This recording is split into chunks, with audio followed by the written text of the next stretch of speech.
Hola Fernando, buenas noches. Un saludo a ti y a todo el auditorio. Hola César, buenas noches. Nos gustaría saber cuál es tu percepción del tipo de cambio. ¿Qué esperas para los siguientes meses? ¿Consideras que hay espacio para una apreciación de nueva cuenta hacia niveles de 12.50? Recientemente hemos visto que el tipo de cambio se ha fortalecido hacia una zona inferior a los 13.20 por dólar. ¿A qué obedece esto? Ok. Antes de darte un poco mi percepción sobre el tipo de cambio, me gustaría hacer una breve línea del tiempo para ir viendo qué factores han sido los que han afectado al tipo de cambio. A inicios de 2013, de diciembre de 2012 a abril 2013, vimos presiones en los tipos de cambio de algunas economías emergentes, de la mano de una desaceleración económica, problemas políticos, déficits en sus cuentas comerciales, entre otras muchas cosas. En el caso del peso mexicano no fue así. Se comenzó a desligar de estos choques externos, de la mano de un factor yo preponderaría, la entrada de Enrique Peña Nieto y sobre todo la agenda de reformas estructurales que traía para la economía mexicana. Esta situación fue bien recibida por los mercados financieros, por los inversionistas internacionales.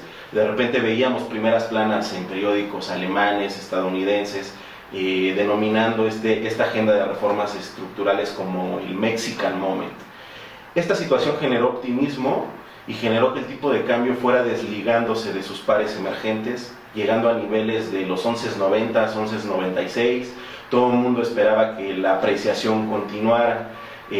Teníamos un déficit en cuenta corriente en el primer trimestre cercano a los 10.000 millones aproximadamente, y un superávit en la cuenta de capital de 40.000 millones. En las posiciones del CME, es decir, el CME es el mercado de futuros de Chicago. En dicho mercado se operan pesos. Entonces hay dos tipos de posiciones, las comerciales y las no comerciales.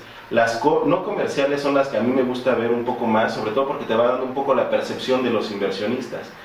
Dichas posiciones se encontraban a favor del tipo de cambio por cerca de 6.000 millones de dólares. ¿Esto qué quiere decir? Que todo el mundo esperaba que el tipo de cambio siguiera mostrando fortaleza. No obstante, ¿qué es lo que pasó? ¿Por qué la presión del tipo de cambio a raíz de mayo? La razón es bastante sencilla. La Reserva Federal mostró en sus minutas de mayo que tenía contemplado el retiro de estímulos a la economía, es decir, lo que se le conoce como el QE3. ¿Esto qué quiere decir? Que ya no va a comprar bonos, que ya no va a comprar activos respaldados en hipotecas y que va a dejar de dar liquidez al mercado. Esta situación generó de primera mano una fuerte presión sobre la deuda gubernamental, sobre todo en los países emergentes y de sus tipos de cambio, comprando la hipótesis de un alza en la tasa de interés de una manera muy rápida en los siguientes meses.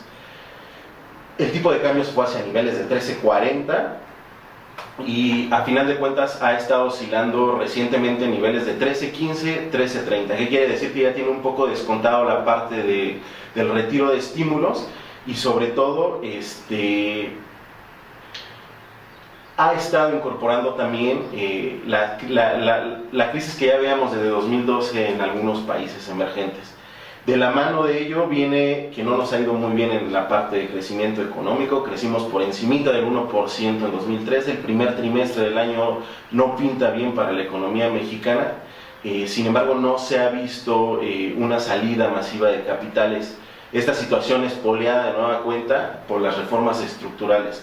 Por lo cual yo me atrevo a pensar que el principal catalizador en el corto plazo, quiero decir en los próximos meses, van a ser las reformas estructurales y sobre todo la reforma energética, en donde considero que si viene muy en pro de la inversión extranjera, podríamos ver un tipo de cambio cerca de los niveles de 2.80 a 2.90 a finales del segundo trimestre, mientras que considero que finalizará el año en niveles de 12.60 12.70, con un gran sesgo de baja, sobre todo espoleado por el alza en las tasas de la Reserva Federal. Recordemos que apenas la semana pasada Janet Yellen mencionaba que el alza en la tasa de interés iba a dar 6 meses después del fin del retiro de estímulos que está planteado sea en diciembre, es decir, que veríamos el alza en la tasa de interés a partir del primer semestre de 2015, en donde los mercados financieros lo van a comenzar a descontar y donde el tipo de cambio, al ser muy sensible sobre los temas de Estados Unidos, podría mostrar una presión.